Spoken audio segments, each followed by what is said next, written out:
Hi friends, welcome to Prerana and Sadhana class. ఈరోజు మనం ఒక పిట్ట గురించి తెలుసుకుందాం ఫ్రెండ్స్.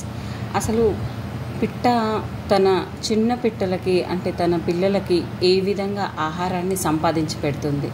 అది ఎన్నో చోట్ల తిరిగి తను కదలలేని ఆ పిల్లలకు ఆహారాన్ని తన నోటితో తీసుకొచ్చి వాటికి తినిపిస్తూ ఉంటుంది. అదేవిధంగా తను ఎదుగుదల వచ్చేంత వరకు కూడా ఆ విధంగా చేస్తుంది. ఒక చిన్న పిట్ట ఎంత ఉంటుంది ఫ్రెండ్స్, ఇంతే, చాలా చిన్నగా ఉంటుంది. మరి అలాంటి పిట్టే అంత కష్టపడుతూ ఉంటే మనం ఎంత కష్టపడాలి? మన వాళ్ళ కోసం అన్నీ తెలిసి జ్ఞానం ఉన్న మనుషులము. మరి మనం మన వాళ్ళ కోసం ఎంత కష్టపడాలి? మన పిల్లల కోసమైనా, మన తల్లిదండ్రుల కోసమైనా, లేదా పెళ్ళైన వాళ్ళైతే హస్బెండ్ కోసమైనా ఎంత కష్టపడాలో ఆలోచించండి ఫ్రెండ్స్. ఒక చిన్న పిట్ట ద్వారా మన జీవితంలో ఎంతో మార్పు అనేది వస్తుంది, రావాలి అని ఆశిస్తూ ఈరోజటి క్లాస్కి నేను చెప్పబోతున్నాను. ఓకే ఫ్రెండ్స్, మనం నిన్న భూమి ఆవరణముల గురించి తెలుసుకుందాం. అవేంటేంటో ఒక్కసారి రివిజన్ చేస్తాను. శిలావరణం, జలావరణం, వాతావరణం, జీవావరణం. మరి శిలావరణం అంటే ఏంటి, అది ఏ భాష నుండి వచ్చిందో మనం నిన్న తెలుసుకున్నాం. ఈరోజు దానికి కంటిన్యూగా శిలావరణం. అసలు శిలావరణం అంటే భూమిపైన ఉన్న ప్రతి ఒక్కదాని గురించి తెలుసుకోవడమే శిలావరణం. భూకంపాలు, అగ్నిపర్వతాలు ఎలా సంభవిస్తాయి, డెల్టాలు ఎలా ఏర్పడతాయి, భూకంపాలు, అదేవిధంగా నదుల వెంట లోయలు, అగాధాలు వంటివి ఎందుకు ఉన్నాయి, గాలులు ఎలా వీస్తాయి, కొండలు ఎందుకు ఉన్నాయి, ఈ విధంగా మనం శిలావరణం ద్వారా తెలుసుకుంటాం. భూస్వరూపాలు మనం నివసిస్తున్న నేలకు సంబంధించిన శిలావరణం. యాక్చువల్గా ఇది ఏ క్లాస్ అనుకుంటున్నారు? 9th class friends. 9th class text బుక్లో సెకండ్ లెసన్ నేను ఈరోజు చెప్తున్నాను. మనం నివసిస్తున్న నేలకు సంబంధించి శిలావరణం సంబంధించిందే శిలావరణం. మనం ఎక్కడైతే నివసిస్తున్నామో దాన్నే శిలావరణం అంటారు. భూమి పైపొర సమతలంగా లేదని గత అధ్యాయంలో మనం తెలుసుకున్నాం. అంటే ఏంటి? లోతైన అగాధాలు ఉన్నాయి, అలాగే నీటితో నిండి మహాసముద్రాలుగా ఉన్నాయి, మిగిలినదంతా ఖండాలుగా ఉన్నాయి. వీటిని భూశాస్త్రజ్ఞులు ఏమన్నారంటే మొదటి శ్రేణి భూస్వరూపాలు. మొత్తం 3 శ్రేణులుగా విభజించడం జరిగింది. మొదటి శ్రేణి భూస్వరూపాలు భూమి పైపొరను ప్రాథమికంగా మహాసముద్రాలు, ఖండాలుగా విభజిస్తారు. దీన్ని మొదటి శ్రేణి భూస్వరూపాలు అంటారు. నెక్స్ట్, ఖండాల ఉపరితలం సమతలంగా లేదు. వీటిల్లో మైదాన ప్రాంతాలు, పీఠభూములు, ఎత్తైన పర్వతాలు, అదేవిధంగా మైదానాలు, పీఠభూములు, పర్వతాలు, ఈ విధంగా 3 రకాలుగా ఉన్నాయి. ఇవన్నీ కూడా 2వ శ్రేణి భూస్వరూపాల కిందికి వస్తాయి ఫ్రెండ్స్. భూమి లోపలి ప్రక్రియ వల్ల ఇవి ఏర్పడుతూ ఉంటాయి. అదేవిధంగా జిగ్సా పజిల్, కదులుతున్న ఫలకలు. ఏ విధంగా ఈరోజు ఉన్న భూమి ఏ విధంగా ఖండాల రూపంలో విడివిడిగా ఎలా అయ్యాయో అంతకుముందు అవన్నీ కూడా ఒకే దగ్గరగా ఉండేవి. వీటిని ఇవి కొన్ని మిలియన్ సంవత్సరాల క్రితం ఒకే దగ్గరగా ఉండేవి. టెతిస్ సముద్రం ద్వారా ఇవి 2 ఫలకలుగా విడిపోవడం జరిగింది. పైన ఉన్నదాన్ని లారెన్షియా అని, కింద ఉన్నదాన్ని గోండ్వానా అని పిలుస్తాం. ఇప్పుడు 7 ఖండాలతో మన ప్రపంచ పటం అనేది ఉంది ఫ్రెండ్స్. అయితే వీటిని, ఈ కదలికలను పలక చలనాలు లేదా ప్లేట్ టెక్టానిక్స్ అని అంటారు ఫ్రెండ్స్. ఇప్పుడు ఉన్న ప్రపంచాన్ని చూడండి ఒక్కసారి. నెక్స్ట్, మీకు తెలుసాలో ఒక్కసారి చూడండి. టెక్టానిక్స్ అనే పదం గ్రీకు టెక్టాస్ నుంచి వచ్చింది. దీని అర్థం వడ్రంగి లేదా భవన నిర్మాణదారు. వడ్రంగి అర్థం వచ్చే సంస్కృత పదం తక్షన్కి దీనికి సంబంధం ఉంది.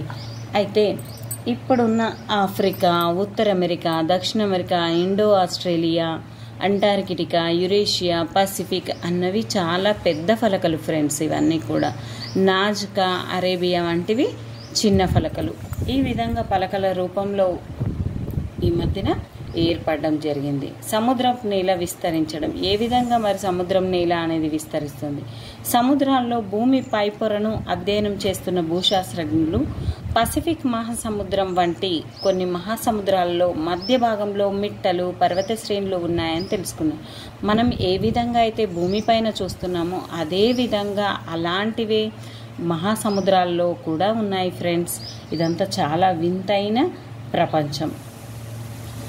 అయితే మధ్యపొర భూప్రావారంల నుంచి, మధ్యపొరను మనం భూప్రావారం అంటాం, పైకి లేచే లావా వల్ల ఇవి ఏర్పడుతున్నాయి. మిట్ట ప్రాంతంలో నేల పైకి నెట్టబడి బీటలు వారడం వల్ల బసాల్ట్ రాళ్లతో కూడిన సముద్రపు కొత్త నేల తయారవుతూ ఉంటుంది ఫ్రెండ్స్. ఇలాంటి మనకి దీన్నే మనం అత్యంత తాజాగా ఏర్పడిన పైపొర ఉంటుంది. ఇక్కడ తాజాగా ఏర్పడిన ఈ పైపొర ఫలకాన్ని మిట్ట నుంచి దూరంగా నెడుతుంది. అయితే సముద్రపు నేల విస్తరణ అన్న ప్రక్రియకు ఇది దారి తీస్తూ ఉంటుంది. ఇక్కడ చూడండి ఒక్కసారి, ఖండాలను లాగడం, నెట్టడం. ఇక్కడ మొదటి దశ ఏ విధంగా ఉంది, రెండవ దశ ఏ విధంగా ఉంది, బీటల వారి ఉంది. ఇలా సముద్రాల లోపల ఈ విధంగా జరుగుతూ ఉంటుంది ఫ్రెండ్స్. అంచుల వద్ద నాటకీయ పరిణామాలు ఒక్కసారి చూడండి. పలకాల అంచుల వద్ద లేదా పలకలు కలిసే సరిహద్దుల వద్ద భూగర్భ చర్యలు చాలా ఎక్కువగా ఉంటాయి. కొత్త పైపొర ఏర్పడి మహాసముద్రాల మధ్య భాగంలో మిట్టల వద్ద సముద్రపు నేల విస్తరించడానికి ఎలా దారి తీసిందో చూసాము ఇప్పటి వరకు కూడా. అయితే ఈ ఫలకాలు అనేటివి కదులుతూ ఉంటాయి. అదేవిధంగా ఒకదానికొకటి లాగుతూ ఉంటాయి. దగ్గరికి వచ్చినప్పుడు ఒకదానిపైన ఒకటి జరుగుతూ ఉంటాయి. ఈ విధంగా డిఫరెంట్ యాంగిల్స్లో మారుతూ ఉంటాయి. సముద్రపు నేలను లాగుతుంది. ఉదాహరణకు ఇండియా ఫలక దక్షిణ భారతదేశంలోని దక్కన్ పీఠభూమి దీనిపైనే సవారీ చేస్తుంది ఫ్రెండ్స్. యురేషియా పలకను నెడుతూ హిమాలయాలు ఉన్న చోట దాని కిందకు వెళుతుంటుంది. ఒకసారి ఊహించుకోండి, సుదూర భవిష్యత్తులో మీరు నిలుచున్న భూప్రాంతం హిమాలయాల కింద మధ్య పొరలోని ద్రవంలో కలిసిపోతుంది. వాస్తవానికి యురేషియా ఫలకాన్ని ఇండియా ఫలకం నెట్టడం వలన హిమాలయ పర్వతాలు ఈ విధంగా ముడతలు పడ్డట్టుగా మనకి కనబడుతూ ఉంటాయి. అంటే ఒక దుప్పటిని మనం కప్పుకుంటే దాన్నంతా దగ్గరికి తీసుకొస్తే ఏ విధంగా ఉంటుందో ఇప్పుడున్న హిమాలయాలు కూడా అదే విధంగా ఉన్నాయి ఫ్రెండ్స్.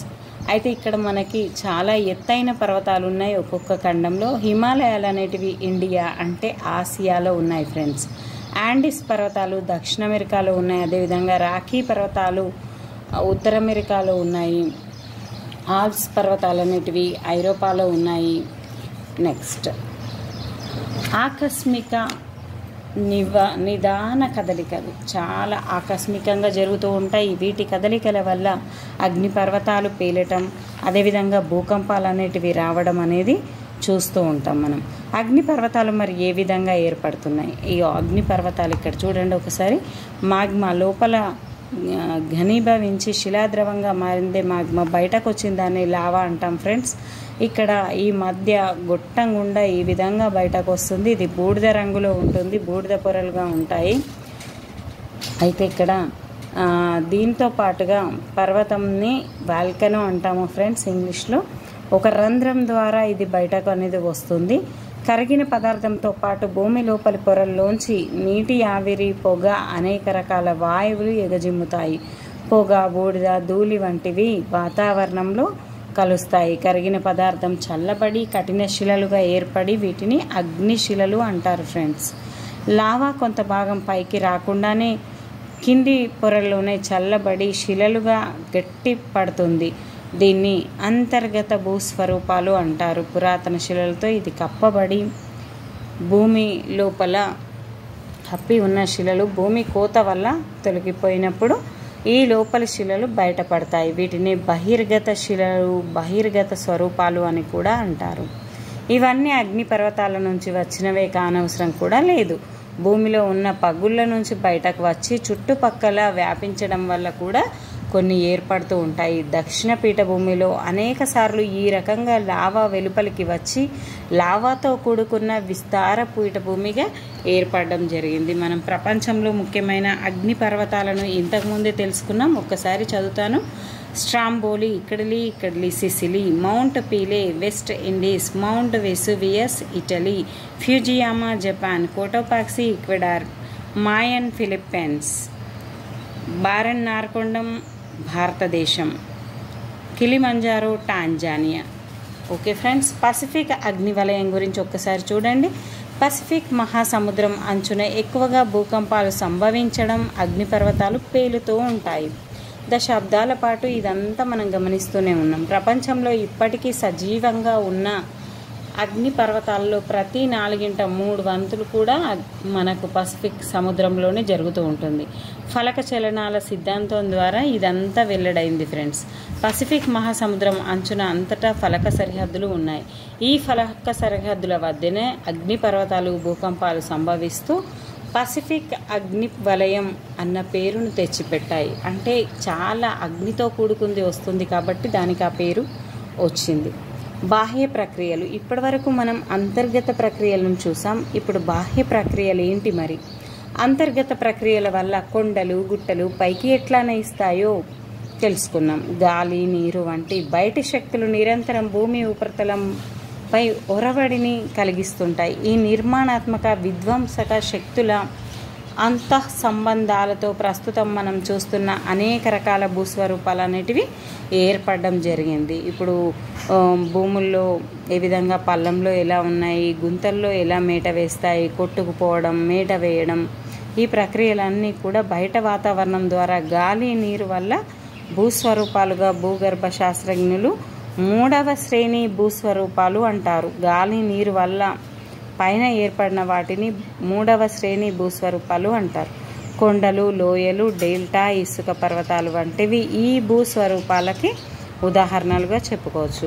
అయితే ఇది ఏ విధంగా, దీని ఉదాహరణ ఇవి ఎట్లా ఏర్పడ్డాయి మరి? శిలాశైథిల్యం, క్రమక్షయం, నేలకోత, రేణువుల రవాణా, మేట వేయడం వంటి ప్రక్రియల ద్వారా ఈ భూస్వరూపాలు అనేటివి ఏర్పడ్డాయి. మనం ఖచ్చితంగా 1వ శ్రేణి భూస్వరూపాలు అనగానే ఖండాలు, మహాసముద్రాలు, 2వ శ్రేణి భూస్వరూపాలు అనగానే పర్వతాలు, పీఠభూములు, మైదానాలు, 3వ శ్రేణి భూస్వరూపాలు అనగానే కొండలు, లోయలు, డెల్టా, ఇసుక పర్వతాలు, ఈ విధంగా మనం గుర్తుపెట్టుకోవాలి ఫ్రెండ్స్. ఇందులో కానిదేది అయినదేది అన్నట్టుగా క్వశ్చన్స్ చేస్తూ ఉంటారు.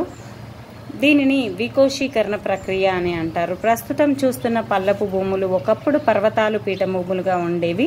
వికోశీకరణ ప్రక్రియల ద్వారా భూస్వరూపాలు నిరంతరం మారుతూ ఉంటాయి ఫ్రెండ్స్. ఇవి నిదానంగా జరుగుతూ ఉంటాయి కాబట్టి మనకి పైకి అంతగా కనబడుతూ ఉండవు.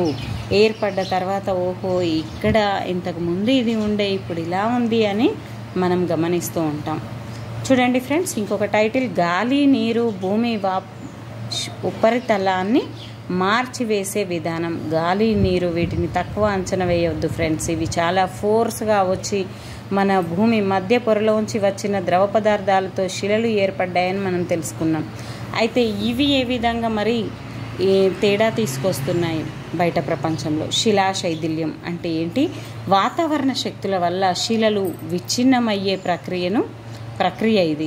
శిలలు వేడెక్కినప్పుడు వ్యాకోచిస్తాయి, చల్లబడ్డప్పుడు సంకోచిస్తాయి. ఇది ప్రతి పగలు, రాత్రి, వేసవి, శీతాకాలాల్లో సంవత్సరాల తరబడి జరుగుతూనే ఉంటాయి ఫ్రెండ్స్. పైన ఉన్న శిలలు సంకోచించి, వ్యాకోచించి, తిరిగి సంకోచించి ఉండడం వల్ల అవి పెలుసుగా మారి ముక్కలవుతాయి. దీన్నే మనం శిలాశైథిల్యం అంటాము. ఇది నీళ్లు, గాలిలోని తేమ కూడా ఈ ప్రక్రియకు ఎంతో దోహదం చేస్తూ ఉంటాయి.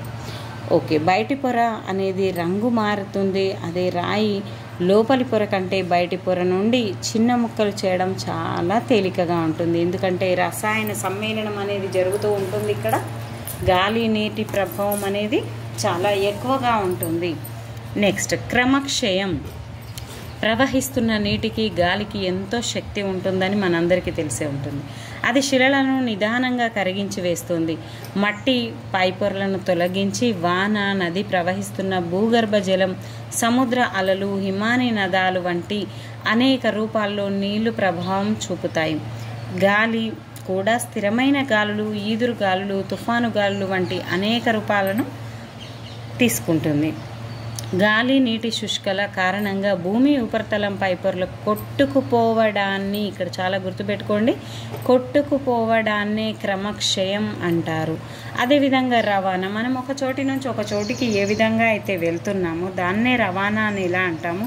ఇక్కడ కూడా కోతకు గురైన శిలలు, కంకర, మట్టి, వండ్రు వంటి గాలి, నీళ్లు మోసుకుపోవడాన్ని రవాణా అంటారు. నదులు, గాలులు, అలలు కూడా శిలలను, మట్టిని కోతకు గురిచేసి దూర ప్రాంతాలకు తీసుకువెళ్తూ ఉంటాయి. ఒక్కొక్కసారి ఇవి వందల కిలోమీటర్ల దూరం వరకు వెళుతూ ఉంటాయి. దీన్నే రవాణా అంటారు. నెక్స్ట్ నిక్షేపణ. మనం ఒక చోటు నుంచి ఒక చోటికి వెళ్ళి అక్కడే ఉండడాన్ని నిక్షేపణ అంటారు. అదేవిధంగా శిలల నుంచి, పై పొరల నుంచి విడిపోయిన రేణువులు గాలి, నీటితో పాటు కొట్టుకుపోతుంటాయి. అయితే వీటి వేగం తగ్గినప్పుడు ఇక రేణువులను మోసుకు వెళ్ళలేక వాటిని మేట వేస్తాయి, అంటే వదిలేస్తాయి. ఇలా మేట వేసిన మట్టి వల్ల మైదాన ప్రాంతాలు, నదీ ప్రాంతాలు ఏర్పడతాయి. కోతకు గురైన దాంట్లో చాలా వరకు నదుల ద్వారా సముద్రాలకు చేరుకుంటుంది. సముద్రపు నీళ్ళలో ఇది పొరలు పొరలుగా నిక్షేపితమై కాలక్రమంలో అవక్షేప శిలలుగా మారుతాయి. దీన్నే సెడిమెంటరీ రాక్స్ అంటారు. ఈ విధంగా నిక్షేపితమైన దాన్ని నిక్షేపణ అంటారు ఫ్రెండ్స్. ఒకసారి ఇంగ్లీష్లో చూద్దాం. శిలాశైథిల్యం అంటే వెదరింగ్, అదేవిధంగా క్రమక్షయం అంటే ఎరోషన్, రవాణా అంటే ట్రాన్స్పోర్టేషన్, నిక్షేపణ అంటే డిపోజిషన్. ఓకే, నెక్స్ట్ నీటి ప్రభావం ఏ విధంగా ఉంది. ఒక నది మొదలైన చోటు నుంచి సముద్రంలో కలిసే వరకు దాని మార్గాన్ని గుర్తు చేసుకోండి ఒకసారి. ఈ క్రమంలో అది నేలను కోతకు గురి చేస్తుంది ఫ్రెండ్స్. ఈ విధంగా ఇక్కడ చూడండి ఒకసారి, ఇది వి ఆకారంలో ఏ విధంగా ఏర్పడింది. పైనుంచి వాటర్ రావడం వల్ల ఇక్కడ కోతకు గురై ఇది వి షేప్లో అవుతుంది. ఎత్తైన పర్వతాల్లో నది పుట్టిన చోటు నుంచి దీని ప్రభావం ఎక్కువగా మొదలవుతుంది. వాలు ఎక్కువగా ఉన్న ప్రాంతాల్లో నదీ ప్రవాహం వేగంగా కొండను నిలువుగా కోతకు గురి చేస్తుంది. దీనివల్ల సన్నగా దీని ఫలితంగా లోతైన లోయ అనేది ఏర్పడుతూ ఉంటుంది. ఇది వెడల్పైన దీన్ని ఈ కింది సన్నగా పైన వెడల్పుగా ఉంటుంది కాబట్టి ఇది వి ఆకారంలో ఏర్పడుతుంది ఫ్రెండ్స్. ఇది చాలాసార్లు క్వశ్చన్ అడగడం జరిగింది, వి ఆకారమా యు ఆకారమా అని. మీకు తెలుసా? ఒక్కసారి చూడండి.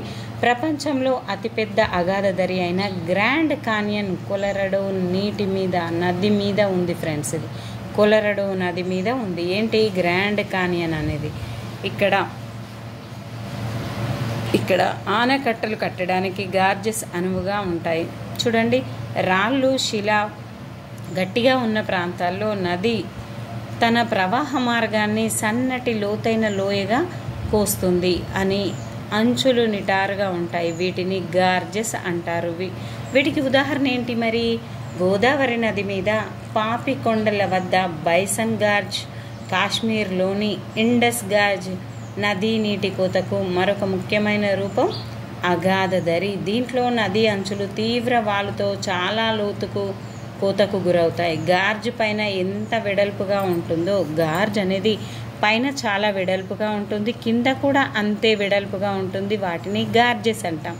మరి దానికి విరుద్ధంగా అగాధ దరిలో కింద కంటే పై భాగం ఎక్కువగా వెడల్పుగా ఉంటుంది, కింది భాగం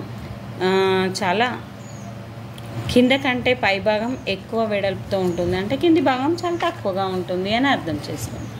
వాలులో తేడాలు బాగా ఎక్కువగా ఉండే పర్వత ప్రాంతాల్లో జలపాతాలు అధిక సంఖ్యలో ఉంటాయి. జలపాతంలో నీళ్లు ఎంతో శక్తితో వందల కిందకు పడతాయి. ఆ నీళ్లు కింద పడే చోట దుముకు మడుగు. చూడండి ఒక్కసారి, పైనుంచి మనం కిందికి వేస్తూ ఉంటే నీళ్లను అక్కడ ఒక గుంటలాగా ఏర్పడుతుంది. దీన్నే మనం దుముకు మడుగు అనడం జరుగుతుంది. అయితే ఇక్కడ మైదాన ప్రాంతంలోనికి నది ప్రవేశించినప్పుడు అక్కడి నుంచి దాని ప్రవాహ వేగం అనేది నెమ్మదిగా వెళ్తూ తగ్గిపోతూ ఉంటుంది. బరువైన రేణువులను మెల్లిగా అక్కడే మేట వేయడం జరుగుతుంది. దీనిని మనం ఒండ్రు అంటాం. విశాలమైన గంగా నది మైదాన ప్రాంతాలు, కృష్ణా గోదావరి మైదాన ప్రాంతాలు, ఇవన్నీ కూడా దానికి సంబంధించినవి ఫ్రెండ్స్. మనం ఈ రోజుల్లో ఈ విధంగా చూడవచ్చు. ఇలా మేట వేసినప్పుడు ఇది పాము మాదిరిగా వంపులు తిరుగుతూ ఉంటుంది కాబట్టి మెల్లగా వంపులు తిరుగుతూ ఉంటుంది. ఒక్కో చోట ఒక్కో రకంగా వంపులు తిరిగి ఇలాగే ఏర్పడ్డాయి. మళ్ళీ వరద నీళ్ళు వచ్చినప్పుడు మేట వేసిన కారణంగా నది లోతు తగ్గి ఉండవచ్చు. అప్పుడు నది కొత్తగా కోత కోసి దారి మల్లుతుంది. ఈ విధంగా పాములాగా ఉంటుంది కాబట్టి దీన్ని అక్స్బౌ సరస్సు అనడం జరుగుతుంది. ఒక్కసారి గమనించండి ఫ్రెండ్స్, ఇక్కడ స్నేక్ మాదిరిగా ఉంది చూడండి. అదేవిధంగా వరద సమయంలో నీటి మట్టం ఏ విధంగా అయితే ఉంది, అలాగే తీరపు అంచులు నిక్షేపితంగా మందపాటి గురైన గరుకైన అవశేషాలు ఏ విధంగా ఉన్నాయి ఇక్కడ పిక్చర్స్ని మీరు గమనిస్తూ ఉండండి. సముద్రాన్ని నది చేరుకున్నప్పుడు దాంట్లో మేట వేయని రేణువులు ఉంటే అది నదీ ముఖంలో మేట వేయబడి డెల్టా ప్రాంతం ఏర్పడుతుంది. ఇది గ్రీకు అక్షరమైనటువంటి డెల్టా రూపంలో ఉంటుంది కాబట్టి దానికి ఆ పేరు రావడం జరిగింది. నెక్స్ట్ ఫ్రెండ్స్, హిమాని నదాల ప్రభావం. హిమాలయాలు, ఆల్ప్స్ వంటి బాగా చలిగా ఉండే ప్రాంతాల్లో మంచు బాగా కురుస్తుంది. అక్కడ వర్షానికి బదులు మంచు కురుస్తుంది. మంచు పోగుబడి గట్టిగా ఐస్గా మారుతుంది. అలా పోగవుతున్న క్రమంలో అది కిందికి మెల్లగా కదలడం అనేది జరుగుతూ ఉంటుంది. ఈ విధంగా హిమాలయాల్లో గంగోత్రి హిమాని నదం నుంచి గంగా నది ఈ విధంగానే ఏర్పడుతుంది. మెల్లగా కదులుతున్న మంచు రాశిని హిమానీ నదం అంటారు ఫ్రెండ్స్. ఈ కదలిక రోజుకు కొద్ది సెంటీమీటర్లు మాత్రమే అవుతుంది కాబట్టి మనం దాన్ని అంతగా గమనించలేకపోతూ ఉంటాం. ఒక్కోసారి ఎక్కువగా ఉంటుంది, ఒక్కోసారి తక్కువగా ఉంటుంది. మరి ఈ విధంగా ఏర్పడడానికి కారణం గురుత్వాకర్షణ శక్తి కారణంగా హిమాని నదాలు అనేటివి కదులుతాయి ఫ్రెండ్స్. చాలా ఇంపార్టెంట్ ఇక్కడ గురుత్వాకర్షణ శక్తి. హిమాని నదం ఉత్పాటనం అంటే ప్లక్కింగ్ అనే ప్రక్రియ ద్వారా రాళ్లను కోతకు గురిచేసి వాటిని రవాణా చేస్తూ ఉంటుంది. ఈ విధంగా రవాణా చేస్తున్నప్పుడు ఉపరితలం మీద బరక కొయ్యలాగా ఏర్పడుతుంది. శాండ్ పేపర్ లాగా ఉంటుంది కాబట్టి బరక కాగితం చిన్న రేణువులను తొలగించినట్లు హిమాని నదం కూడా అది ప్రవహిస్తున్న రాతి పొరను కోతకు గురి చేస్తుంది. ఈ రెండు రకాల ప్రక్రియల వల్ల హిమాని నదాలు యు ఆకారపు లోయలను సృష్టిస్తూ ఉంటాయి. ఈ విధంగా హిమానీ నదాలు కరిగి నీళ్లుగా మారిన తర్వాత పెద్ద పెద్ద రాళ్లను తీసుకెళ్లే శక్తి దానికి ఉండదు. వాటికి పెద్ద పెద్ద రాళ్లుగా నిక్షేపిస్తుంది. చిన్న చిన్న గులకరాళ్లను రేణువులు హిమానీ నదం అడుగు భాగాన మిగిలిపోతాయి. ఈ విధంగా హిమానీ నదం మోసుకుపోలేని ఈ పదార్థాలను వివిధ ప్రాంతాల్లో మేట వేస్తాయి. ఇలా మేట వేసిన వాటిని మొరైన్లు అంటారు ఫ్రెండ్స్. చాలా ఇంపార్టెంట్, మొరైన్లు అంటారు. అలల ప్రభావం. మరి ఏ విధంగా అలల ప్రభావం ఉంది? ఇప్పటి వరకు మనం గాలి ప్రభావాన్ని గురించి తెలుసుకున్నాం. ఇప్పుడు అలల ప్రభావం. సముద్రపు అలల కారణంగా తీర ప్రాంతాలు కోతకు గురి కావడం అనేది జరుగుతుంది. అక్కడ మేట వేయడం కారణంగా సముద్రపు తీరపు భూస్వరూపాలు ఏర్పడతాయి. ఇవి క్రమేపీ రాళ్లతో లోతు తక్కువ గుహలు ఏర్పడతాయి. సముద్రపు నీళ్లు తొలుచుకుంటూ ఆ రంధ్రాన్ని పెద్దగా చేయడం వల్ల గుహ పైభాగం మాత్రమే మిగిలి సముద్రపు తోరణాలు సీ ఆర్చెస్ ఏర్పడతాయి. మరింత కోతకు గురైతే పైకప్పు కూడా పోయి పక్క గోడలు మాత్రమే మిగులుతాయి. ఈ గోడల లాంటి వాటిని పేర్పుడు స్తంభాలు. ఇక్కడ ఒకసారి చూడండి, ఇక్కడనేమో ఏ విధంగా ఉంది, ఒక తోరణం లాగా ఉంది. ఇక్కడ వాటర్ అనేది ఏ విధంగా గుహలాగా మారింది, ఇక్కడ తోరణం లాగా ఉంది. నెక్స్ట్ ఇక్కడ పేర్పుడు స్తంభాలు ఒక్కొక్క స్తంభంగా మారిపోతూ ఉంటాయి. సముద్రపు నీటి నుంచి దాదాపు నిటారుగా లేచే రాతి తీరాన్ని సముద్ర భృగువు శిఖరం అనడం జరుగుతుంది. సముద్ర భృగువులు సీ క్లిఫ్ మరింత కోతకు గురైనప్పుడు అగ్రం లేదా అఖాతాలు ఏర్పడతాయి. అగ్రం అన్నది సముద్రంలోకి చొచ్చుకు వచ్చిన భూభాగం. అగ్రం అంటేనేమో సముద్రంలోకి చొచ్చుకు వచ్చిన భూభాగం. అఖాతం అన్నది సముద్ర తీరం వెడల్పుగా లోపలికి సముద్రం చొచ్చుకొని వెళ్ళిన ప్రదేశం. సముద్ర అలలు తీరం వెంట మేట వేసే పదార్థాల వల్ల బీచ్లు అనేటివి ఏర్పడుతూ ఉంటాయి. నెక్స్ట్ గాలి ప్రభావం. గత విభాగాల్లో శిలావరణంపై నీటి ప్రభావం ఏ విధంగా ఉందో మనం తెలుసుకున్నాం. ఇప్పుడు గాలి ప్రభావం, ప్రత్యేకించి గాలుల ప్రభావం ఎలా ఉంటుందో తెలుసుకుందాం. ఉష్ణ ఎడారులలో గాలి ప్రధాన కారణాంశంగా ఉంటుంది. భూభాగంలో 1/5 వంతు ఎడారులలో నిండి ఉంది. కొన్ని ఎడార్లు పెద్ద చిన్న రాళ్లతో, కొన్ని ఎడార్లు ఇసుకతో ఉంటాయి. బలమైన గాలుల వల్ల ఇసుక సన్నటి మట్టి రేగి పెద్ద రాళ్లను తాకుతుంది. ఇవి కూడా బరక కాగితంలాగా పనిచేసి గట్టి రాళ్ళు సైతం కోతకు గురవుతూ ఉంటాయి. గాలి ప్రభావం వల్ల కోతకు గురై మేట వేయబడి ఎడారిలో అనేక ఆసక్తికర రూపాలు అనేటివి ఏర్పడతాయి. చూడండి, ఇక్కడ పుట్ట గొడుగు రాయి. రాయి పైభాగంలో కంటే కింది భాగం ఎక్కువగా కోతకు గురి అవుతుంది కాబట్టి అందువల్ల ఇటువంటి రాళ్ళు కింద సన్నగా పైన వెడల్పుగా ఉంటాయి. ఇవి పుట్టగొడుగుల్లా ఉంటాయి కాబట్టి పుట్టగొడుగు రాళ్ళు అనడం జరుగుతుంది. మష్రూమ్స్ కేక్స్ అని అంటారు. ఇన్సెల్బర్గ్ అంటే నేలలోంచి అకస్మాత్తుగా పొడుచుకొచ్చినట్లు ఉంటాయి ఒంటరి రాళ్ళు. వీటిని ఇన్సెల్బర్గ్ లేదా దీవికొండ అంటారు. వీటి పక్కకు నిటారుగా పైభాగం గుండ్రంగా ఉంటాయి. ఒకసారి ఇక్కడ చూడండి, ఇన్సెల్బర్గ్ అంటారు దీన్ని. ఇసుక దిబ్బలు. నెక్స్ట్, వాతావరణ ప్రభావం. నిరంతర గాలి చర్యల వల్ల చాలా ఎడారులలో సన్నటి ఇసుక పోగవుతూ ఉంటుంది. వీటిని ఇసుక దిబ్బలుగా ఏర్పడతాయి. అయితే ఈ దిబ్బలు స్థిరంగా ఉండక బలమైన గాలులు వీచినప్పుడు స్థానచలనం చెందుతూ ఉంటాయి. ఈ విధంగా మెత్తగా ఉండే దుమ్ము ఎడారులను దాటి కొట్టుకొని పోయి పక్క భూముల మీద పడుతుంది. ఇది సాధారణంగా పసుపు రంగులో ఉండి మంచి సారవంతమైనదిగా ఉంటుంది. ఇటువంటి నేలను లోయస్ అంటారు. అంటే ఇసుకతో ఏర్పడిన దీన్ని లోయస్ అంటారు. ఇది చక్కటి ఒండ్రు. దీంట్లో సున్నం చాలా ఎక్కువగా ఉంటుంది. రేణువులు ఒకదానితో ఒకటి అతుక్కొని ఉండి అదే సమయంలో నీళ్లు బాగా ఇంకిపోయే గుణం ఉంటుంది. లోయస్ మేటతో ఏర్పడిన మైదానాలను లోయస్ మైదానాలు అంటారు. ఇక్కడ చూడండి ఫ్రెండ్స్, సహారా ఎడారిలో వివిధ రకాల ఇసుక దిబ్బలు ఏ విధంగా ఉన్నాయి. సహారా ఎడారి అనేది ఆఫ్రికా ఖండంలో ఉంటుంది. అతి పెద్దదైన ఎడారి ఫ్రెండ్స్, ప్రపంచంలోనే అతి పెద్దదైన ఎడారి. వృక్షజాలం. మానవుల ప్రభావం ఏ విధంగా ఉంది. శిలావరణం మీద జీవావరణ ప్రభావం ఎలా ఉంటుందో క్లుప్తంగా మనం తెలుసుకున్నాం. మరి వృక్షజాలం చెట్లు, మొక్కలు, గడ్డి వంటివి రాళ్లను ఏ విధంగా ప్రభావితం చేస్తాయి. చూడండి, రాళ్లతో ఉండే నెర్రలు రంధ్రాల్లోనికి వేళ్లను చొప్పించడం ద్వారా అవి క్రమక్షయానికి గురయ్యేలా చేస్తాయి. అంటే ఏ విధంగా, ఒక పెద్ద రాయి ఉందనుకోండి, దాని పక్కనే ఒక చెట్టు ఉందనుకోండి, దాని వేళ్ళన్నీ కూడా దాంట్లోకి వెళ్ళి ఆ బండరాయిని ఈ విధంగా చీల్చేస్తూ ఉంటుంది. ఇలా విచ్ఛిన్నాన్ని వేగిరపరుస్తాయి. ఇంకోవైపున నేలను మొక్కలు, గడ్డి మొక్కలు కప్పి ఉంటే గాలి నీరు ద్వారా కోతకు గురి కాకుండా కూడా ఇవి చేస్తాయి ఫ్రెండ్స్.